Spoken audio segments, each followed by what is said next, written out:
Sendai Framework for Disaster Risk Reduction for Children.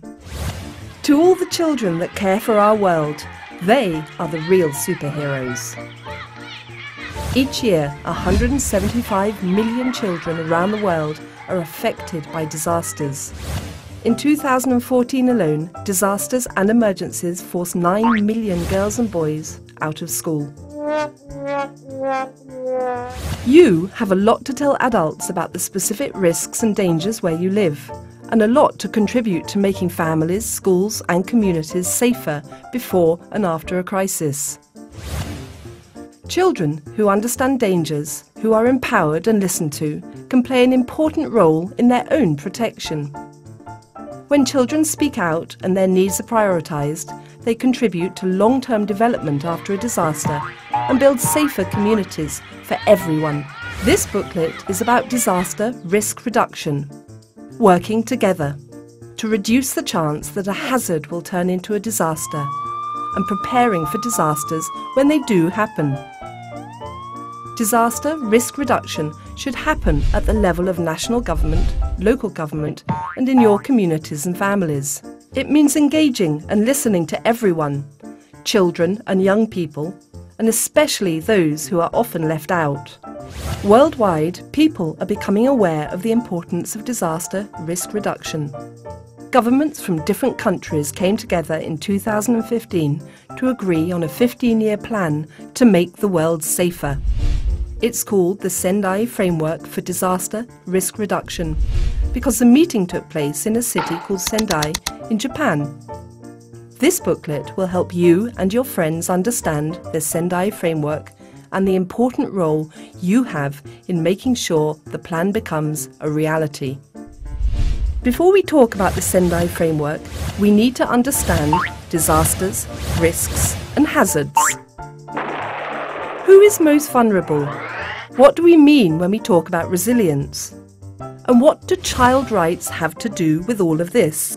Understanding disasters. Look around and you will see that nature is always moving and changing depending on where you live. Every day there might be rain, sun, wind or snow. Trees fall down, the sea rises and falls, and the earth tremors. What is a hazard? A hazard is an event or a process, either natural or human-made, that can cause harm to people, their belongings and their environment if they do not take precautions. There are different types of hazards. Some are natural, such as earthquakes, hurricanes, volcanoes, floods, droughts and landslides. Others are caused by people, known as technological or human-made hazards. These include pollution and traffic or factory accidents. As you can see, some of the examples are not so clear-cut. We say a flood is natural, but sometimes a village floods because humans were dumping their rubbish upstream or cutting down trees. We say a wildlife is natural, but it may have been caused by someone dropping a cigarette in the forest. What is a disaster? A hazard can turn into a disaster, but not necessarily. Several things must happen at the same time. Let's take the example of a mudslide. 1. People build their houses near a hazard. For example, at the foot of a volcano, on a muddy and unstable slope, or right on the beach. 2. The hazard occurs. For example, heavy rains and then an earthquake, leading to a landslide. 3. The hazard turns into a disaster, causing lots of damage to people and their belongings. So, a disaster is a really bad event, when lots of people are hurt or killed and their belongings are damaged or destroyed. When a disaster happens, local communities often can't cope on their own. National governments and local authorities must support people when disaster strikes. Often, people also need help from neighbours and friends in other areas or countries. When this happens, we say that the community's capacity has been exceeded. Capacity means all the strengths, resources and ideas that people in the community have to protect themselves and their belongings against the effects of a disaster. What is a vulnerability? Some things make people, communities, cities or countries more likely than others to experience the harmful effects of a hazard. This is what we call vulnerability. People might be vulnerable for one or a combination of reasons. For example, being old, sick, pregnant, or having a disability makes some people in your community more vulnerable. You can probably run faster from a wildfire than your grandmother. People might be especially vulnerable because they can't read the warning notices or understand the messages on the radio. Living right by the river in badly constructed buildings might make you vulnerable, and so might living in a new area where you don't know your way around or speak the language. The poorest people are generally the most vulnerable. For example, they don't have a choice as to where they live because they need to be close to their work, or they cannot afford stronger materials to build their houses. Also, they often have not been taught how to prevent a hazard from turning into a disaster, or how to respond when a disaster strikes. The police, the fire department and governments have a very important role to play in making sure that vulnerable people are not so exposed. When we talk about exposure, we mean the number of people and their belongings who face risks in hazard zones. Things like climate change and more people coming to live in an area can increase exposure. As you can see, some types of vulnerability can be prevented while others can't. It is important to think about who is vulnerable in your community so you can help them out. A community that meets and works together, talk about the hazards they face, is less vulnerable to disasters than a community that doesn't discuss possible dangers or leaves people out. What is risk? Risk is the chance that a hazard will turn into a disaster. We can't always prevent hazards, but we can reduce the chances of hazards becoming disasters. This is what disaster risk reduction is about. For example, we can build in certain ways or with certain materials that will make houses and schools less likely to fall down in a hurricane. Or stop cutting down trees so landslides are less likely. Disaster risk reduction also helps communities and countries in the long term, what we call sustainable development. For example, a river that is kept clean because people don't dump their rubbish is less likely to cause a big flood in the village, but also better in the long term because the clean water is healthier for people to drink, cook and wash, and there will be more fish for the villagers to eat and sell at market. Now you know about hazards, disasters, vulnerability and risk, we can talk about the Sendai Framework for disaster risk reduction. The Sendai Framework applies to all kinds of hazards, natural and human-made. It also applies to everyone, everywhere, national and local governments, communities and families all over the world. Governments and chiefs have an important responsibility to protect people, but everyone else does too. Close communities where everyone listens and look out for each other are less vulnerable to disasters and more resilient when disaster strikes. What's new? Before the Sendai Framework, there was another international plan to reduce disaster losses. The Hyogo Framework for Action.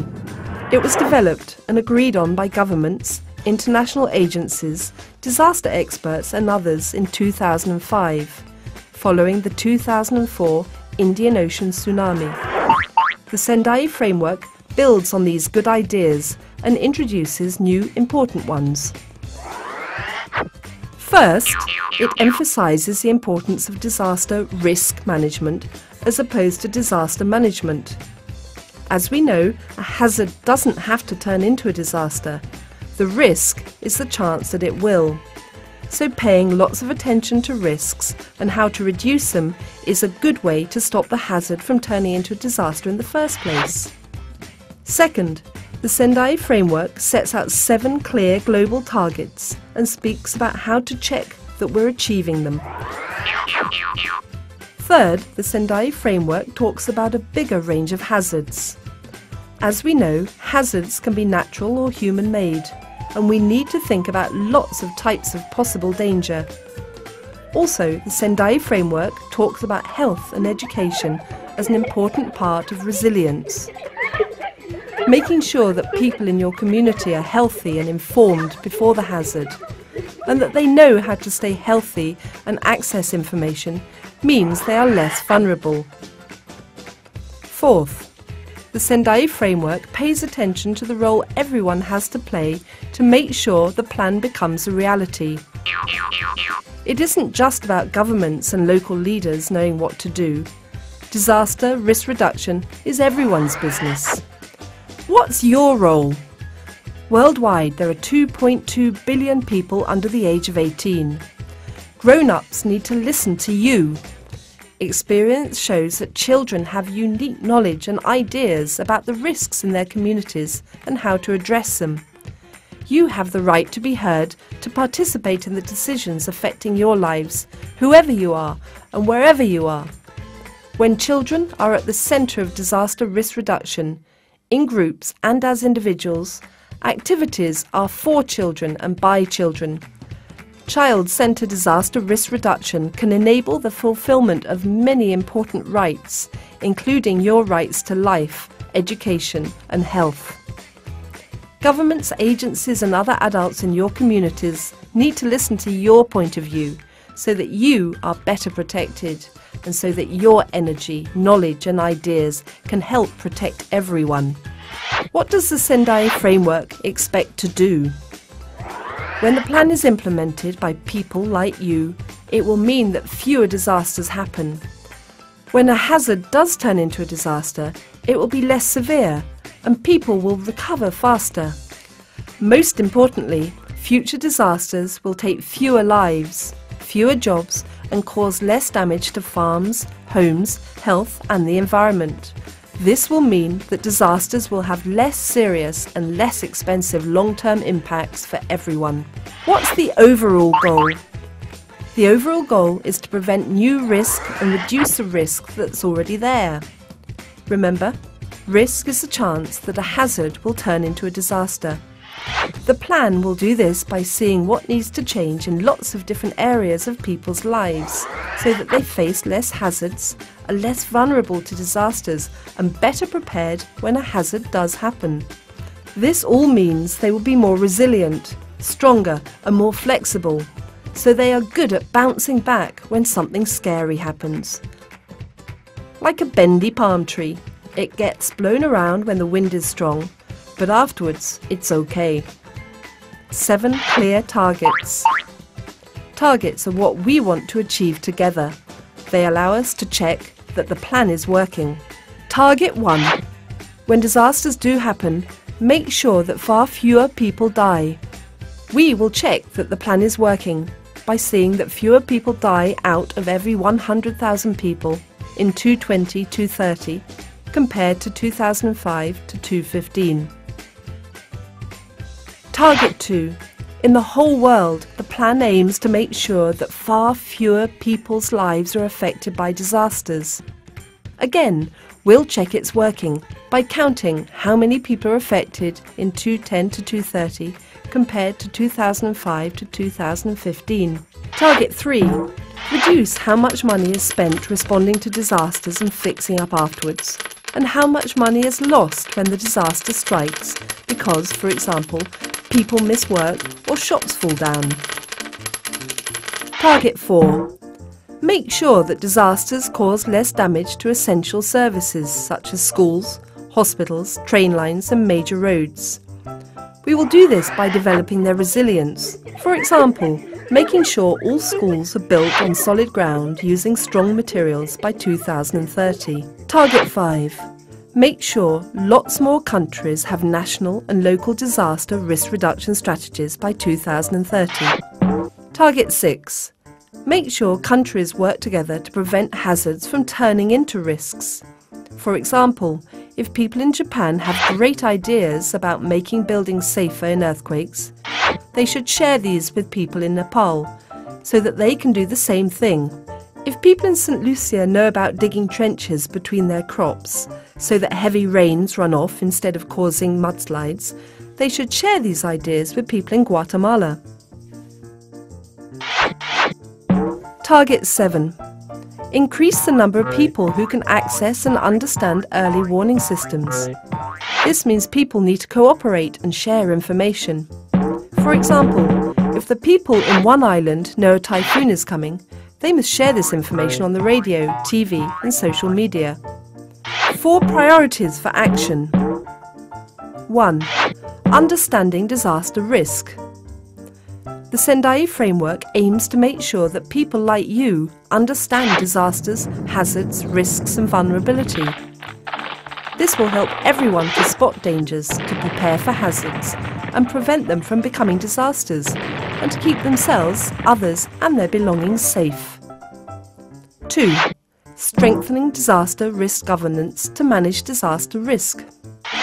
The Sendai Framework aims to make sure that local leaders, governments, chiefs and international agencies are better organised when it comes to disasters. They should all have clear plans and established ways of working to prevent disasters from happening and to respond when a disaster strikes. 3. Investing in disaster risk reduction for resilience. The Sendai Framework aims to make sure that enough money is spent on disaster risk reduction by both public and private actors. It recognises that this is a good way to spend money in the long term because it contributes to sustainable development. For example, it might cost a bit more to build a new school from really good, strong material. However, when an earthquake strikes, the strong school will be okay, so you won't miss your education. The school won't have to be rebuilt, and the whole country will do better in the long run. 4. Enhancing disaster preparedness for effective response and to build back better in recovery, rehabilitation and reconstruction. The Sendai Framework aims to make sure that everyone is ready when hazards strike, so that responses are more effective and better organised. When families, communities and countries are fixing everything that broke in a disaster, the Sendai Framework aims to help them build back better for next time. Now you can share the superpower of knowledge and teach your friends, family and community about disaster risk reduction.